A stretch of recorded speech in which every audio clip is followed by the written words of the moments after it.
प्रथम खबर ओडिशा रे बदलिब राशन कार्ड रंग एने खाद्य और जोगाण मंत्री कृष्णचंद्र पात्र सूचना देइछंती। एबे ई-केवाईसी शेष पर्याय रे पहुंचीछि। ई-केवाईसी पई अनेक नकली हिताधिकारी मध्य धरा पड़िथिबा जानिबाकू मिलिछि। सेमानक नाम कार्ड रु बाद दिया जिवो, दरकार पड़िले कार्यानुष्ठान नेबार भी संभावना रहिछि। सेही परि पुराना कार्ड रो रंग बदली जिवो। एबे भगवा रंगर कार्ड मिलिबो, जेउ कार्ड रे प्रधानमंत्री नरेंद्र मोदी और मुख्यमंत्री मोहन चरण माझीको फोटो रहिबो। परवर्ती खबर आगामी नवेम्बर 24 तारिख रे सुभद्रा प्रथम किस्तिर तृतीय पर्याय टंका हिताधिकारी को मिलिबो। एही पर्याय प्राय 20 लाख हिताधिकारी को अर्थ प्रेरण पई व्यवस्था करा जाउथिबा संपर्क रे माननीय उपमुख्यमंत्री श्रीमती प्रभाती परिडा सूचना देइथिले। एही परिप्रेक्षी रे हिताधिकारी अकाउंट को किपरि अर्थ जीव सेथि पई प्रस्तुति और सुव्यवस्था संपर्क रे एक समीक्षा बैठक गत 12 तारिख रे लोकसभा भवन स्थित सम्मेलन कक्ष रे मुख्य शासन सचिव श्री मनोज आहुजांक अध्यक्षता रे अनुष्ठित होइथिला। एथिरे अन्य मानक मध्य रे उन्नयन कमिशनर तथा अतिरिक्त मुख्य शासन सचिव श्रीमती अनु गर्ग, महिला और शिशु विकास विभाग प्रमुख शासन सचिव श्रीमती सुभा शर्मा जोग देइथिबा बेले समस्त जिल्लारु जिलापाल, अतिरिक्त जिलापाल और उपजिलापाल एवं बीडीओ माने आभासी माध्यम रे जोग देइथिले बोली खबर मिलिछि। परवर्ती खबर राज्य रे खूब शीघ्र पूरण हेबो 5000 डाक्टर पदवी, 3000 पारामेडिकल स्टाफ पदवी भी पूरण हेबो। राज्य रे खूब शीघ्र 5000 डाक्टर पदवी पूरण हेबो। मयूरभंज जिला गस्तर स्वास्थ्य मंत्री मुकेश महालिंग एही सूचना देइछन्ति। एहा सह 3000 पारामेडिकल स्टाफ पदवी पूरण कराजिबो बोली मध्य स्वास्थ्य मंत्री कहिछन्ति। सेठारे स्वास्थ्य मंत्री और जंगल परिवेश मंत्री जसीपुर मेडिकल परिदर्शन करिबा सह विभिन्न वार्ड बुली रोगींक सह कथावार्ता होई फल बांटी थिले। आगामी दिन रे जसीपुर मेडिकल रे आवश्यक डाक्तर पदवी पूरण करिवे बोली प्रतिश्रुति देइथिले। एहा सह राज्य रे खूब शीघ्र 5000 डाक्तर पदवी और 3000 पारामेडिकल स्टाफ पदवी पूरण कराजिबो बोली मंत्री कहिथिबार खबर मिलिछि। परवर्ती खबर हिताधिकारींक पई खुशी खबर, नुआ वर्षरु मिलिबो नुआ राशन कार्ड। खाद्य और जोगाण मंत्री कृष्णचंद्र पात्र एने घोषणा करिसंती। मंत्रीଙ୍କ अनुसार जुलाई रु आरंभ होइथिला ई-केवाईसी जांच, जहा कि नवेम्बर मासरे सरी जिवो। एही ई-केवाईसी जांच द्वारा 16 लाख रु अधिक अयोग्य हिताधिकारी चिन्हट होइछंती। तेनु पुराना राशन कार्ड रो जांच सरीछि। एबे आसंता मासर नुआ कार्ड पई आवेदन प्रक्रिया आरंभ हेबो। समस्त कार्य शेष हेबा परे नुआ राशन कार्ड मिलिबो। 2025 जनवरी रे समस्तंको नुआ राशन कार्ड मिलिबाकू टार्गेट रखिसंती राज्य सरकार बोली खबर मिलिछि। परवर्ती खबर एणिकी घरे बसी टिकट करि परिबे मो बस यात्री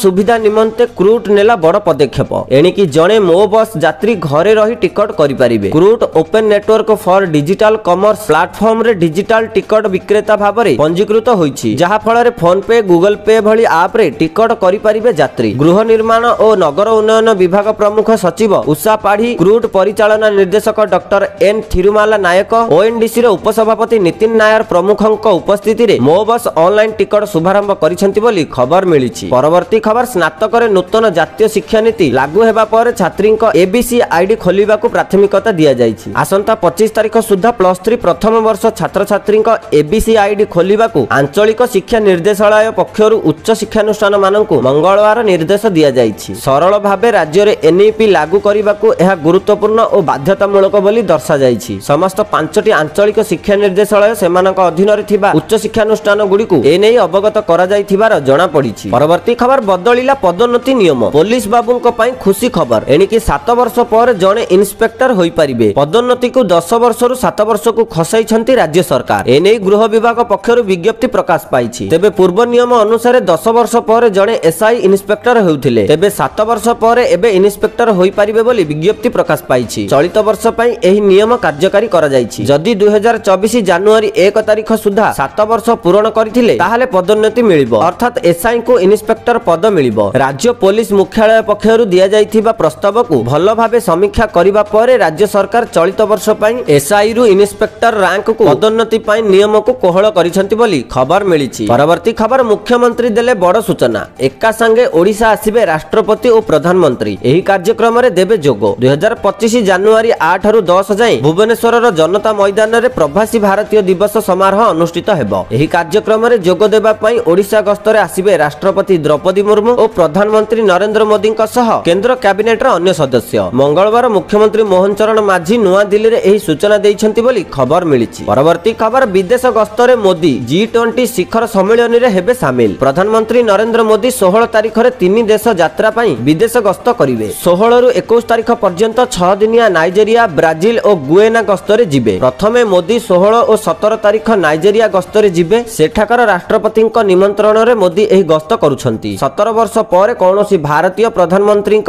ଏହା ପ୍ରଥମ ନାଇଜେରିଆ ଗସ୍ତ। ଏହା ପରେ ପ୍ରଧାନମନ୍ତ୍ରୀ ବ୍ରାଜିଲରେ ଆୟୋଜିତ ହେବାକୁ ଥିବା G20 ଶିଖର ସମ୍ମିଳନୀରେ ଯୋଗ ଦେବେ। ଏଥିପାଇଁ ପ୍ରଧାନମନ୍ତ୍ରୀ ନଭେମ୍ବର 18 ଓ 19ରେ ବ୍ରାଜିଲ ଗସ୍ତରେ ରହିବେ। ସମ୍ମିଳନୀରେ ବୈଶ୍ୱିକ ପ୍ରସଙ୍ଗରେ ଭାରତର ପକ୍ଷ ଉପସ୍ଥାପନ କରିବେ। ଏହା ପରେ ଆଫ୍ରିକୀୟ ଦେଶ ନାଇଜେରିଆ ଓ ଦକ୍ଷିଣ ଆମେରିକୀୟ ଦେଶ ଗୁଏନା ଯାତ୍ରା କରିବେ। ସେହିପରି ପ୍ରଧାନମନ୍ତ୍ରୀ ନରେନ୍ଦ୍ର ମୋଦି ନଭେମ୍ବର 19ରୁ 21 ପର୍ଯ୍ୟନ୍ତ ଗୁଏନାର ରାଜକୀୟ ଯାତ୍ରାରେ ରହିବେ। କୌଣସି ଭାରତୀୟ ପ୍ରଧାନମନ୍ତ୍ରୀଙ୍କ 1968 ପରେ ଏହା ପ୍ରଥମ ଯାତ୍ରା ହେବ ବୋଲି ଖବର ମିଳିଛି। ପରବର୍ତ୍ତୀ ଖବର ଓଡ଼ିଶାରେ ହେବ NRI ଦିବସ। ଜାନୁଆରୀ 8ରୁ 3 ଦିନ ହେବ ଏହି ଦିବସ। 18ତମ ପ୍ରବାସୀ ଭାରତୀୟ ଦିବସରେ 7000 ପ୍ରତିନିଧି ଓ ଅତିଥିଙ୍କୁ ସ୍ୱାଗତ କରାଯିବ। ଗତକାଲି NRI ଦିବସ ୱେବସାଇଟକୁ ଲୋକାର୍ପଣ ଅବସରରେ ଏହା କହିଛନ୍ତି ଓଡ଼ିଶାର ମୁଖ୍ୟମନ୍ତ୍ରୀ ମୋହନ ଚରଣ ମାଝୀ। ଆସନ୍ତା ବର୍ଷ ଜାନୁଆରୀ 8ରୁ 10 ପର୍ଯ୍ୟନ୍ତ ଭୁବନେଶ୍ୱରରେ ଏହାର ଆୟୋଜିତ କରାଯିବ। ଏଥିପାଇଁ ଉଦ୍ଦିଷ୍ଟ ୱେବସାଇଟକୁ ଗତକାଲି ଲୋକାର୍ପଣ କରାଯାଇଛି। ସ୍ଥାନୀୟ ବୈଦେଶିକ ବ୍ୟାପାର ମନ୍ତ୍ରାଳୟ ସ୍ଥିତ ଜବାହରଲାଲ ନେହେରୁ ଭବନର ସିବି ମୁଥାମା ହଲରେ ଆୟୋଜିତ ଉତ୍ସବରେ କେନ୍ଦ୍ର ବୈଦେଶିକ ବ୍ୟାପାର ମନ୍ତ୍ରୀ ଏସ୍ ଜୟଶଙ୍କର, ମୁଖ୍ୟମନ୍ତ୍ରୀ ମୋହନ ଚରଣ ମାଝୀ ଓ କେନ୍ଦ୍ର ବୈଦେଶିକ ବ୍ୟାପାର ରାଷ୍ଟ୍ରମନ୍ତ୍ରୀ କୀର୍ତ୍ତିବର୍ଦ୍ଧନ ସିଂ ଉପସ୍ଥିତିରେ ହୋଇଥିଲା ବୋଲି ଖବର ମିଳିଛି। ପରବର୍ତ୍ତୀ ଖବର ସରୁନି କ୍ୱାର୍ଟର ନିର୍ମାଣ କାର୍ଯ୍ୟ। ବିଧାୟକଙ୍କୁ ମିଳିବ ମାସିକ 30,000 ଟଙ୍କା। ଭୁବନେଶ୍ୱର ୟୁନିଟ୍ 4ରେ ଚାଲିଛି ନିର୍ମାଣ କାର୍ଯ୍ୟ। ନିର୍ମାଣ ହେଉଛି 300ଟି କ୍ୱାର୍ଟର। କ୍ୱାର୍ଟରରେ ରହିବ ଅତ୍ୟାଧୁନିକ ସୁବିଧା ସୁଯୋଗ। ତେବେ ବିଧାୟକମାନଙ୍କ ପାଇଁ ନିର୍ମାଣ ଚାଲିଥିବା ବହୁତଳ ପ୍ରସାଦ କାର୍ଯ୍ୟ ମନ୍ଥର ହୋଇପଡ଼ିଛି। କାର୍ଯ୍ୟ ମନ୍ଥର ଚାଲିଥିବା ନେଇ ଖପା ହୋଇଛନ୍ତି ବାଚସ୍ପତି ସୁରମା ପାଢ଼ୀ। ବାଚସ୍ପତି କହିଛନ୍ତି, 2 ଥର ସମୀକ୍ଷା ପରେ ଜାଣିଲି ନିର୍ମାଣ କାର୍ଯ୍ୟ ସନ୍ତୋଷଜନକ ନୁହେଁ। ପୂର୍ବର କିଛି ନିଷ୍ପତ୍ତି କାରଣରୁ ନିର୍ମାଣ କାର୍ଯ୍ୟ ମନ୍ଥର ଚାଲିଛି। ଆଶା କରୁଛୁ 2025 ସୁଦ୍ଧା ବିଧାୟକଙ୍କ କ୍ୱାର୍ଟର ନିର୍ମାଣ କାମ ସରିବ। ଯେଉଁମାନଙ୍କ ପାଇଁ ଏବେ କ୍ୱାର୍ଟର ବ୍ୟବସ୍ଥା ନାହିଁ ମାସିକ 30,000 ଟଙ୍କା ପାଇବେ ବୋଲି ବାଚସ୍ପତି ସୁରମା ପାଢ଼ୀ କହିଥିବାର ଖବର ମିଳିଛି। ପରବର୍ତ୍ତୀ ଖବର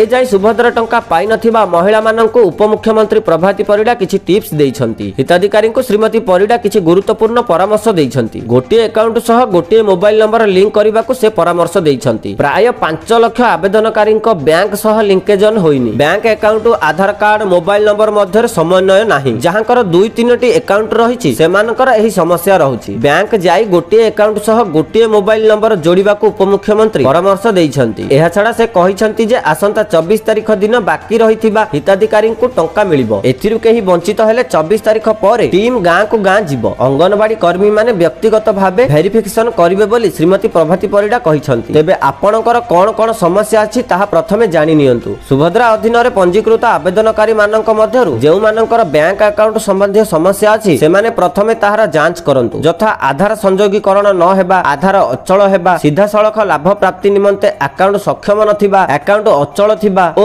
KYC ହୋଇନଥିବା ଇତ୍ୟାଦି ସମସ୍ୟା ଥାଇପାରେ। ଏହି ସବୁ ସମସ୍ୟା ଥିବା ଆବେଦନକାରୀଙ୍କ ଏକ ତାଲିକା ସୁଭଦ୍ରା ୱେବସାଇଟରେ ତଥା ସମ୍ପୃକ୍ତ ବ୍ଲକ, ପଞ୍ଚାୟତ, ମ୍ୟୁନିସିପାଲିଟି, ୱାର୍ଡ କାର୍ଯ୍ୟାଳୟରେ ଉପଲବ୍ଧ କରାଯାଇଛି। ଏହି ଅଧୀନରେ ପଞ୍ଜୀକୃତ ହିତାଧିକାରୀମାନେ ନିଜ ବ୍ୟାଙ୍କ ସହିତ ଯୋଗାଯୋଗ କରି ଉକ୍ତ ସମସ୍ୟା ଗୁଡ଼ିକର ସମାଧାନ କରିବାକୁ ପରାମର୍ଶ ଦେଇଛନ୍ତି ଉପମୁଖ୍ୟମନ୍ତ୍ରୀ ପ୍ରଭାତୀ ପରିଡ଼ା ବୋଲି ଖବର ମିଳିଛି। ପରବର୍ତ୍ତୀ ଖବର, ନିଜ ଇଚ୍ଛାରେ ବିଷୟ ଚୟନ କରିପାରିବେ ଛାତ୍ରଛାତ୍ରୀ। ଚଳିତ ଶିକ୍ଷାବର୍ଷ 2024-25ରୁ ଜାତୀୟ ଶିକ୍ଷାନୀତି NEP 2020 ପ୍ରଚଳନ କରାଯିବ। ଗତ ଶନିବାର ମୁଖ୍ୟମନ୍ତ୍ରୀ ମୋହନ ଚରଣ ମାଝୀଙ୍କ ଘୋଷଣା ପରେ ତତ୍ପର ହୋଇଛି ଉଚ୍ଚଶିକ୍ଷା ବିଭାଗ। ଏନେଇ ବିଭାଗ ପକ୍ଷରୁ ବିଧିବଦ୍ଧ ବିଜ୍ଞପ୍ତି ପ୍ରକାଶ ପାଇଛି। ଏହି ବିଜ୍ଞପ୍ତି ଅନୁଯାୟୀ ରାଜ୍ୟରେ ଚଳିତ ଶିକ୍ଷାବର୍ଷରୁ ସ୍ନାତକ ସ୍ତରରେ ଜାତୀୟ ଶିକ୍ଷାନୀତି ପ୍ରଚଳନ କରାଯିବ। ବର୍ଷିଆ କ୍ରେଡିଟ ବେସ୍ଡ ପାଠ୍ୟକ୍ରମ ଅନୁଯାୟୀ ପାଠପଢ଼ା ହେବ। ଏଥିରେ ଅନର୍ସ ରହିବ। ଗବେଷଣାକୁ ଗୁରୁତ୍ୱ ଦିଆଯିବ। ଛାତ୍ରଛାତ୍ରୀମାନେ ନିଜ ଇଚ୍ଛାରେ ବିଷୟଗୁଡ଼ିକ ଚୟନ କରି ଏକାଧିକ ଥର ପାଇଁ ଉଚ୍ଚଶିକ୍ଷାନୁଷ୍ଠାନରେ ପ୍ରବେଶ ଓ ପ୍ରସ୍ଥାନ ସହିତ 7 ବର୍ଷ ମଧ୍ୟରେ ତାଙ୍କର ଡିଗ୍ରୀ କୋର୍ସ ପୂର୍ଣ୍ଣ କରିପାରିବେ ବୋଲି ଖବର ମିଳିଛି। ପରବର୍ତ୍ତୀ ଖବର, ଶିଶୁ ଦିବସରେ ହେବ କୋଟିଏ ହସ କାର୍ଯ୍ୟକ୍ରମ। ପୁରସ୍କୃତ ହେବେ ସୁସ୍ଥ ଶିଶୁ। ଶିଶୁ ଦିବସରେ ସମ୍ମାନିତ ହେବେ ସୁସ୍ଥ ଶିଶୁ। ରାଜ୍ୟର ସମସ୍ତ ଅଙ୍ଗନବାଡି କେନ୍ଦ୍ରରେ 6 ଜଣ ଲେଖାଏଁ ସୁସ୍ଥ ଶିଶୁଙ୍କୁ ପୁରସ୍କୃତ କରାଯିବ। ମହିଳା ଏବଂ ଶିଶୁ ବିକାଶ ବିଭାଗ ଅଧୀନ କୋଟିଏ ହସ କାର୍ଯ୍ୟକ୍ରମ